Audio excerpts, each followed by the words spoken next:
नमस्कार दोस्तों, आप सबका आपके अपने चैनल में स्वागत है। आज मैं आप सबको कार्तिक मास का 11वां अध्याय सुनाऊंगी। तो आइए शुरू करते हैं कार्तिक मास का 11वां अध्याय। श्री कृष्ण गोविंद हरे मुरारी, हे नाथ नारायण वासुदेवा। जिसको जप कर जीव हो भव सागर से पार, 11वें अध्याय का मैं करूं विस्तार। एक बार सागर पुत्र जलंधर अपनी पत्नी वृंदा सहित असुरों से सम्मानित हुआ सभा में बैठा था। तभी गुरु शुक्राचार्य का वहां आगमन हुआ। उनके तेज से सभी दिशाएं प्रकाशित हो गई। गुरु शुक्राचार्य को आता देखकर सागर पुत्र जलंधर ने असुरों सहित उठकर बड़े आदर से उन्हें प्रणाम किया। गुरु शुक्राचार्य ने उन सबको आशीर्वाद दिया। फिर जलंधर ने उन्हें एक दिव्य आसन पर बैठाकर स्वयं भी आसन ग्रहण किया।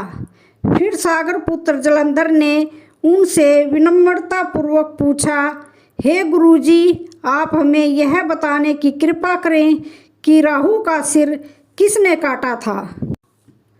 इस पर दैत्य गुरु शुक्राचार्य ने विरोचन पुत्र हिरण्यकश्यपु और उसके धर्मात्मा पुत्र का परिचय देकर देवताओं और असुरों द्वारा समुद्र मंथन की कथा संक्षेप में सुनाते हुए बताया कि जब समुद्र से अमृत निकला तो उस समय देव रूप बनाकर राहु भी अमृत पीने बैठ गया।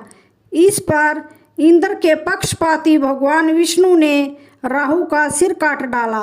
अपने गुरु के मुख से इस प्रकार के वचन सुनकर जलंधर के क्रोध की सीमा न रही।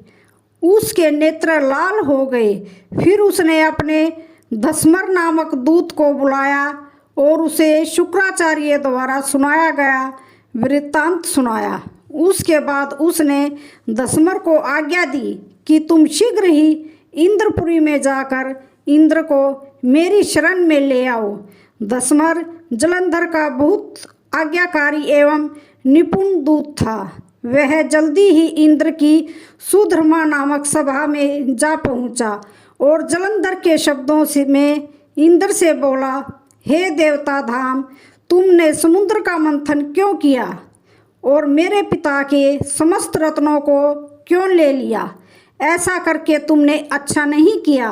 यदि तुम अपना भला चाहते हो तो उन सब रत्नों एवं देवताओं सहित मेरी शरण में आ जाओ, अन्यथा मैं तेरे राज्य का ध्वंस कर दूंगा। इसमें कुछ भी मिथ्या नहीं है। इंद्र बहुत हैरान हुआ और कहने लगा, पहले मेरे भय से सागर ने सब पर्वतों को अपने गर्भ में क्यों स्थान दिया और उसने मेरे शत्रु दैत्यों की क्यों रक्षा की? इसी कारण मैंने उनके सब रत्न हर लिए।